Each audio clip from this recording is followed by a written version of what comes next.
let's start just talking about, in general, about the death of George Floyd and the protests that have since happened. Can you give me your thoughts and opinions on that? Well, the first thing I would say, George's family deserves justice and make sure that it happens. The protesters, they deserve a right to be heard, to be seen. But to those who are looting, those who are anarchists, they deserve to have consequences for their actions. And this is a moment in time. What happened to George should never happen again. But I think what's happening across the nation is not just because of that. It's also a couple weeks ago, a young 16-year-old shot just jogging through Georgia. The number of times that something has taken place that wasn't on a video. We are not a perfect nation, but we strive to be a more perfect union. And this is an opportunity that we should take to listen to one another. It's not a law that's going to pass to change everything. It's the responsibility of every American to respect one another, believe in the rule of law, and even if we witness something that is racism in others, we should stand up against that as well.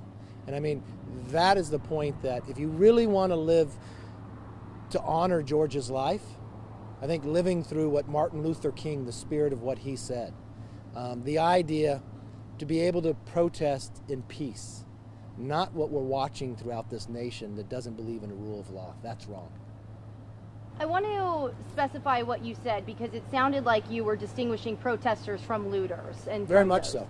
So can you talk about that? There has been rumor that these people who are looting are completely separate. Are you hearing those messages as well? The things I'm hearing and the things I'm seeing, they're totally separate, but they're orchestrated, and they're utilizing the situation. I do not believe a protester is going to come and pre-deposit bricks to throw at cops, or have bats, or spray painting at others.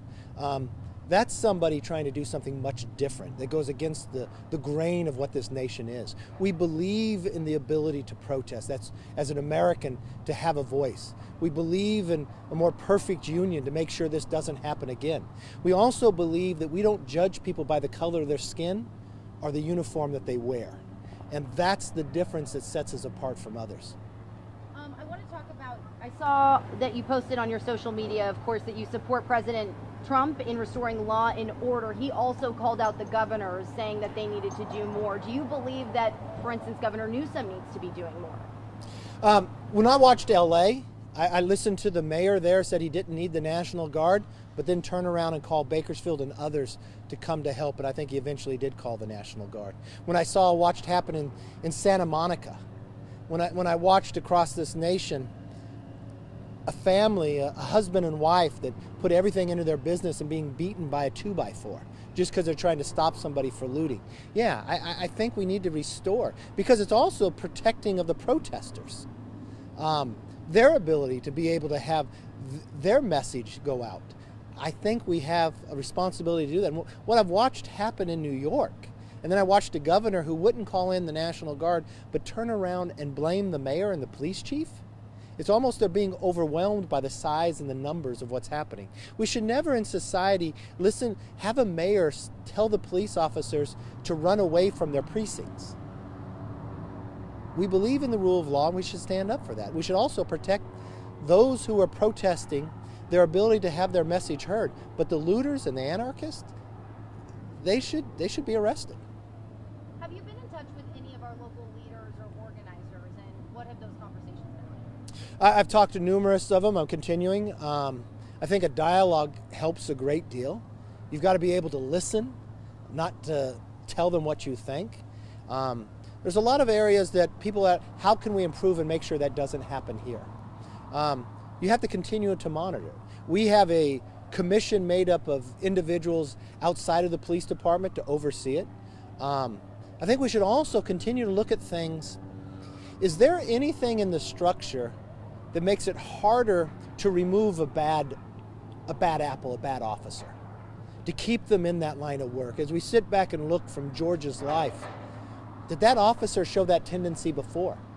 Should they have been prosecuted before or fired from their job? Is there something within the union or within law that allows them to stay in their job? That's wrong. And those are things that we should look at and continue to monitor. And how are we interacting with people of different religions, of different faith, of different color of skin? Are we interacting? Or is it reflective upon the department itself. So no matter what neighborhood you live in, you find people who you grew up with who are also protecting and serving you and understand that neighborhood. That's why I've been so supportive of the PAL program and others. The community policing, where we found that Bakersfield had shifted over time, putting those departments inside communities themselves to be a part of the schools and others, to build relationships, to know that if there's a problem within a community, that you can deal with it before it rises to this level. Now, do you, one quick question to follow up on that. We'll wait for the sirens.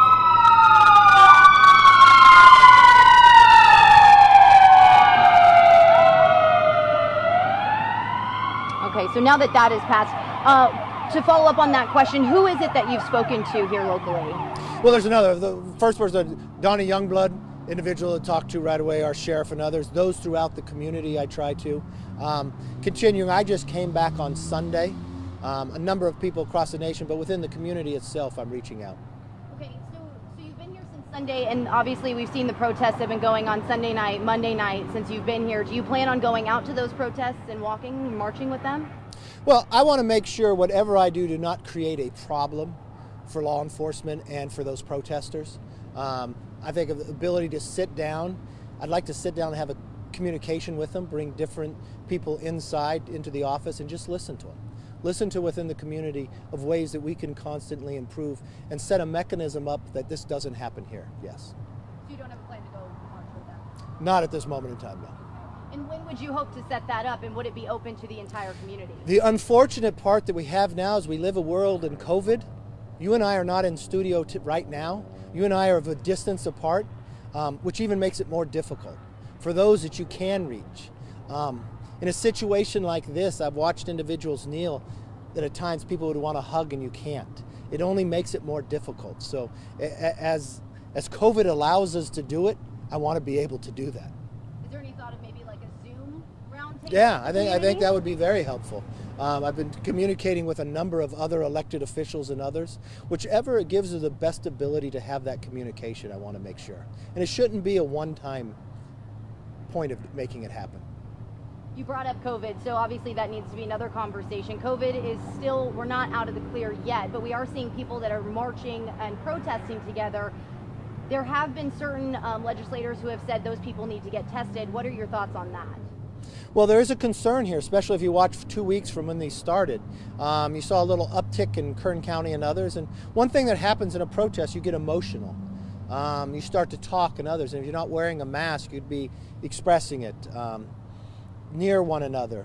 We learn more and more about COVID every day, but if somebody does have symptoms, one of the challenges you have too, there's a lot of people who show no symptoms but have COVID and could pass it on to others. So I do ask individuals to please keep social distancing in the practice of what you're able to as you're protesting and others.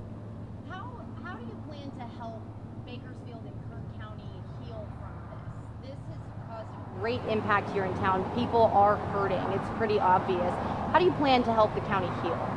Well, any way I can utilize from the power of this office to do that. But unfortunately, I can't write a law that takes it all away. Only us as individuals can make that happen. But I've reached out, I put a call in today to John Lewis. John Lewis is a dear friend of mine. He marched with Martin Luther King. He spoke that day. He's watched from the last 50 years of where this nation has gone and ways that we could do in a peaceful manner. I have a phone call right after here with another colleague of mine, Karen Bass. She used to be a former Speaker of the House, serves in Congress. She's the head of the Black Caucus. What are ways that we could take politics out of this? That we can sit down, we may be of different parties, we may have different skin colors, but we're all Americans. How can we sit down and show an example of elected officials working together side by side? That's an example too for the community as well. And that's what I'll be doing once I'm leaving here. So what is the message you want to get out to the Kern County residents here as we head into night 5 of protests? What happened to George is unacceptable, and justice will prevail. You have a right to protest peacefully. Let's honor everybody's right to do that. But in honoring the life of George or anybody else that you have seen that has had discrimination against them, and it could be for the color of skin, it could be for the gender of who they are, of their religion, or anything else, stand up for the others and let's make sure that doesn't happen. Let's educate others so it doesn't come to that.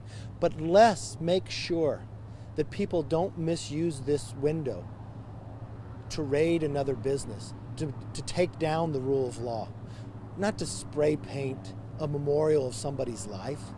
That's not what George would want. That's not what his family says. That's not the spirit of Martin Luther King. Let's look to our better angels. We are better than this as a nation. We are better than this as citizens. And we can prove it to the next generation at this moment in time as well. Just want to check our Facebook Live and see if there's anybody who's asked any questions. Grant, do you have any questions? The one about COVID was what I was going to ask. Okay. About people being out. See if anybody has asked anything. Do see quite a few comments on here.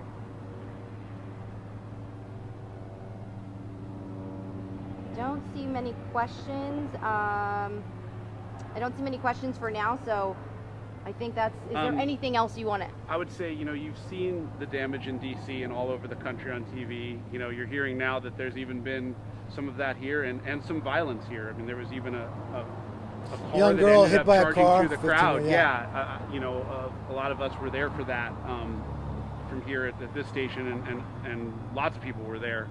So just what do you have to say to those people, once again, that are taking this beyond, you know, chanting and walking with a sign or kneeling down in a peaceful protest? They're taking it to another I think level. those that are anarchists and others, that there are consequences for you.